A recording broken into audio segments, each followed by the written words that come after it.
Am I the a-hole for refusing to attend my sister's wedding after my parents disowned me? I honestly don't know if I'm being petty or if I'm finally just standing up for myself, but my entire family is acting like I'm the worst person alive, so here we go. I, 28 female, have a younger sister, Emily, 24 female, who has been the golden child in my family for as long as I can remember. Growing up, she was the perfect daughter, straight A's, involved in everything, always showered with praise. Meanwhile, I was the kid who got good enough grades, stayed out of trouble, and just existed in the background. If Emily wanted something, she got it. If I wanted something, I was being difficult or selfish. It's been like this my whole life, and I've honestly just learned to deal with it. Emily is getting married soon, and she asked me to be her maid of honor. To be honest, I was surprised she even asked because we're not close. She's always been distant toward me, and I've always been treated more like an obligation than an actual sibling. But I said yes because I thought, why not? Maybe this would be a chance to bond, and if nothing else, I figured it would be easier to just go along with it than to deal with the inevitable fallout of saying no. Well, fast forward to the actual wedding planning, and it became very clear that my role wasn't really about being her sister. It was about doing things for her. She expected me to help plan everything, run around doing errands, and basically dedicate my life to this wedding. She and my mom started planning a pre-wedding family trip a week before the wedding, which they expected everyone to attend. It wasn't optional, it was mandatory for the sake of family bonding. I told them early on that I wouldn't be able to take that much time off work, but I'd still come to the wedding and do my part as maid of honor. That wasn't good enough. My mom and Emily sat me down and gave me this whole speech about how this is the most important moment of Emily's life and how I need to be there to support her fully. They told me to think about the bigger picture and how family should come first. I told them that while I understood this was a big moment for Emily, I wasn't willing to upend my entire life for this wedding. I have a job. I have my own life. I can't just drop everything for a week-long trip on top of all the wedding obligations. That's when my mom told me that if I wasn't going to be there 100%, then maybe I shouldn't be there at all. I asked her if she was seriously telling me that if I didn't go on this trip, I wouldn't be welcome at the wedding. She told me I was being selfish and that my attitude was exactly why the family struggled to be close with me. Then my dad chimed in and said, "If you don't want to be part of the family, that's your choice."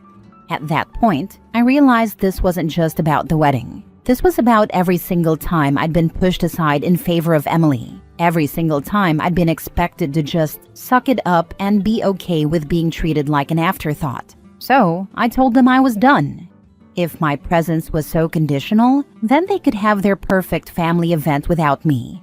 Cue absolute chaos. My parents freaked out, telling me I was being dramatic and making everything about me. Emily started crying, saying I was ruining her wedding over something so small. I got messages from other family members saying I should just do it for the sake of family harmony and that I was being ridiculous. My aunt, on my mom's side, is the only person who actually took my side, saying that she's seen this favoritism play out for years and she's proud of me for standing up for myself. Now my parents have basically cut me off.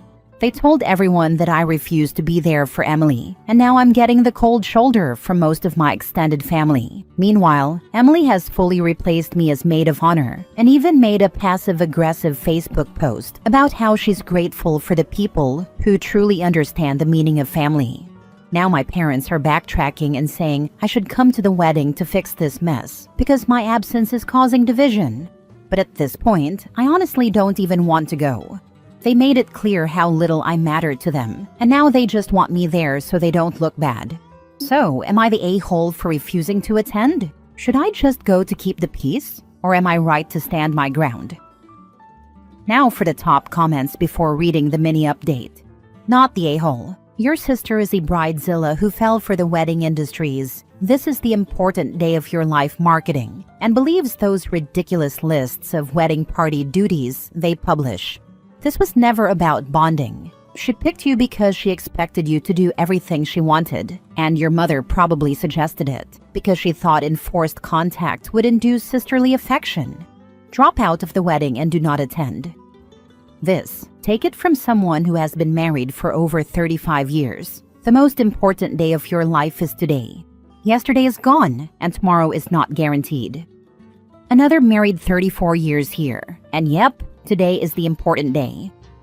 I see so many of these posts where family members drag the OP on social media and always wonder why the OP doesn't use that same social media to set the record straight.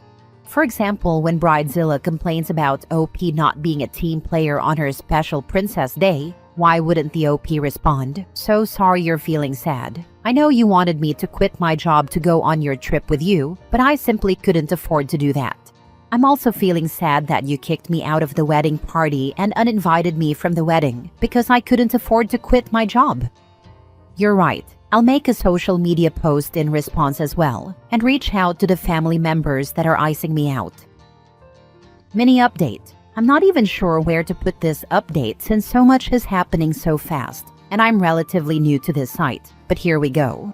My parents and a big chunk of the family are getting ready to leave for the pre-wedding trip soon, which means things have been weirdly quiet. No over-the-top guilt trips, no dramatic passive-aggressive messages about preserving the family harmony, just pure, unadulterated radio silence. I'm guessing they're too busy with last-minute packing and planning to keep up the pressure on me, which, honestly, has been a relief. That being said, I've started getting messages from some relatives who had no problem ignoring me a few days ago. Suddenly, my cousins are checking in like nothing happened, and my mom's sister, not my supportive aunt, the other one, sent me a long-winded message about how family disagreements shouldn't last forever, and how I should just let this go for the sake of keeping the peace. At first, I wasn't sure why they were all suddenly reaching out, but after talking to my aunt, I think I get it now. My parents have clearly been doing damage control behind the scenes, trying to keep everyone on their side before the wedding. They've had a few days to spin their version of events, but now that they're about to leave, they're realizing they won't have as much control over the situation while they're gone. That's probably why some of these relatives are suddenly reaching out, to test the waters and see where I stand. So, I've decided I'm going to respond, but not yet. I'm waiting until tomorrow, when my parents and Emily are officially on their trip and too distracted to jump in and twist the story immediately. Once they're gone, I'm reaching out to everyone on my parents' side. The ones who ignored me, the ones who are suddenly acting friendly, all of them. I'm not going to argue or explain myself. I'm just going to send them the exact messages my parents sent me when they told me not to come. No extra commentary, no justifications, just their own words. I don't expect everyone to suddenly take my side, but at the very least, I want them to see the truth before my parents try to twist things even further. I'll update again once I see how that goes. See you in the next one. Next story. Am I the a-hole for calling out my dad for trying to police my siblings' emotions since he ended his engagement? My dad was in a relationship with Sue for about 3 years.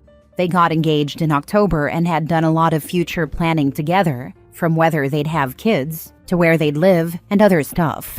Sue had no kids but wanted them. Dad has 4 kids, including me, 17 female, and my younger siblings, 11, 10, and 8. Our mom died 6 years ago. Obviously, I don't know everything that happened, but from what I know, Sue was okay with not having biological kids, and she said we'd be enough, but she wanted to be an equal parent and adult in the family. Not so much with me, she had realized that ship had sailed, but with my siblings, she expected to be a 50% decision maker, and someone who had access to everything for them. This included the life insurance money from mom that was split between me and my siblings. She said she wanted to know everything we had and where it was, and she wanted to be a part of how we'd spend it. One big example is Sue strongly believes in going to a good college, an expensive college, and getting a practical degree. So she would have expected the money to go largely to that, not to community college or trade school, and she definitely didn't want it to go towards some of the possibilities mom laid out: traveling, buying a house, and things like trade school, or even to support us through an apprenticeship. My dad said he couldn't support that, and especially giving her access to the money mom left was wrong. It was something they fought over. He also told her it would be up to my siblings what kind of role she had. and he pointed out that none of my siblings called her mom yet and may never. She said as long as she was treated as one, she didn't need the title. The breakup happened after my dad and I had discussed more about my plans for after graduation next month. Crazy to think about. I'm not going to college, and I have a placement at a bakery where I'm basically apprenticing for the next 2 years after graduation. Dad supports this 100%. He's also aware I was going to move out after graduation. Sue didn't like the topic of discussion, and even though she wasn't trying to have the same say with me like she did with my siblings, she didn't like being left out. While she was moving all her stuff out, she said some things that made me extra relieved she was gone. Because I feel like she would have really tried to mold my siblings into the kids she wanted and made them live out these dreams she had for kids she doesn't have. She said I was wasting money and time on baking, when I should be looking into a smart degree and other things like that. She also stated my siblings would benefit from 2 parents making decisions for them instead of one. After she moved out, it was so clear Dad was bummed, and I tried to help cheer him up, but he took the breakup hard. My siblings didn't take it hard. They actually didn't have any issues after Sue was gone. And that's something my dad clearly can't accept. He's corrected them for being so okay, telling them they should be more upset that Sue was gone, especially my baby brother, who was only 5 when Dad started dating her. Another time, Dad sat us down and explained that she wasn't coming back, and we said it was okay. And he told my sister it wasn't, and asked if she wasn't worried about coming to him for girl stuff. She told him she had me. Then there was the day he asked if they missed Sue at all. And before they could answer, he said they didn't act like it, and that Sue was a part of their lives for a good while, and they should miss her. My baby brother told me Dad had asked him why he didn't ask to call or even see Sue, and my brother wasn't sure how to answer because when he said he didn't want to call or see her, Dad told him he should be asking. He should care more. So I took my dad to the side, and I told him that I get that it sucks that his relationship didn't work out. I said we understood he missed Sue and had loved and wanted her. I told him that doesn't mean he can police the way my siblings feel or their emotions around the breakup. I told him it's different for them. He told me she was in their lives for almost 3 years, and that should make an impact. And I said he chose her, not them. I told him it looked like he wanted them to beg for her back so he could get back together with her and give in to what she wanted. And I said if that's what he wants, then nobody could stop him, but he still can't police their feelings. My dad said I don't understand, and he said my siblings are all acting like they're my age instead of their ages. Am I the a-hole? I think your dad is regretting his decision, but too stubborn to admit he wants her back, and now he's upset the kids can't be his excuse. A part of me also wonders if she's moved on and started dating, making it real for him. Yep, I think this comes from his regret, and he doesn't want to say he took her back without my siblings wanting it when he originally broke up with her for them. I think it's very telling the kids don't miss her and aren't upset she's gone. They didn't even want to see her. Dear gods, is his mother still living? 'Cause you need to call Grams over to come get her kid. He acting a fool all over the place. You already help raise her siblings. I don't think it's too much to ask. You not have to parent your own father too. Not the a-hole. My grandparents are still alive on his side, but they don't even live in the same country anymore. Otherwise, I would get their help with this. Last story. Am I the a-hole for breaking up over my children's school arrangements? I, 36 female, lost my late husband 5 years ago when my kids were 7 and 5. It was a huge work accident caused by machinery in his company's factory, and we were paid a large amount in damages. I paid off the house and kept the remaining money in trusts for my kids, for when they go to college and for their other expenses. They can put a down payment on a home if they want when they get the remaining trust amount after college, whatever they wish to do. I also kept some for emergencies. I am a math teacher, so I make ends meet. With no college savings to worry about, I send my kids to an elite private school where I teach math, because it opens doors for many opportunities. I'm not making much money, but education is free for up to 2 children until they finish 12th grade. I could make more in other fields, but that still wouldn't be enough to cover their education. I also have a good retirement plan and health benefits. I have a job until the age of 60 unless I mess something up. It's an 8 to 2 job and gives me work-life balance. The school bus picks us up at 7:15 a.m. and we reach home by 3 p.m. at the latest. So it has benefits. It saves me fuel and nanny issues, and we get a good number of holidays. I started seeing my now ex-boyfriend, let's call him Henry, 2 years ago. He was also a widower and has a decent job, but he has a mortgage and 3 kids to save for. Despite earning way more than me, he barely saves anything for himself outside of retirement, so he doesn't have extra money for himself. I often treated him because I knew how much he struggled, buying him branded clothes and things. He used to gift me things too, but I always felt bad because I knew he was struggling. We wanted to have a simple marriage, but a roadblock came up regarding the children's school education. He said either we pay for his 3 kids' schooling or all the kids go to cheaper schools. I refused. I told him that everything else, gifts and other things, would be the same for all the kids, but there would be no compromise on education. I'm doing this job only for my kids. My kids had to lose their father for this. That led to huge fights over the month, and finally, I broke up with him last week. My children's education is free, but we can't afford fees for 3 more children, maybe 1 at most. We are both devastated. He is begging me to take him back, but I don't see a solution. My kids have their friends there, and if I change their school, I feel it will damage my relationship with them. They are used to the school's facilities and their friends there. Henry calls me every day and makes me emotional. My parents say my children won't forgive me if I do that. I told Henry we can wait for another decade, so both of our sets of kids go to college. They're all in the same age group. He said he can't wait forever and that his kids need a mother. I don't have a problem becoming a mom, but I can't just put my own kids aside. I don't want to become a bitter stepmother. I told this to my best friend, and she said I'll be too old to find love in the next decade and that I need to compromise for my happiness. She said I'm being selfish. She told me it will be tough to find a man for myself when I'm too old and will have wrinkles in my 40s. Edit. I value my friend because after my husband's death, I fell into depression. She helped me and my kids, cooked for them, cared for them. We've been friends for 30 years. We always praise and criticize each other. No sugarcoating. She was brought up with old school views, but she isn't a bad person. She was raised in a patriarchal household. Despite earning way more than me, he barely saves anything for himself outside retirement. This is a big red flag. Yes, kids and a mortgage are expensive, but this sounds like poor money management.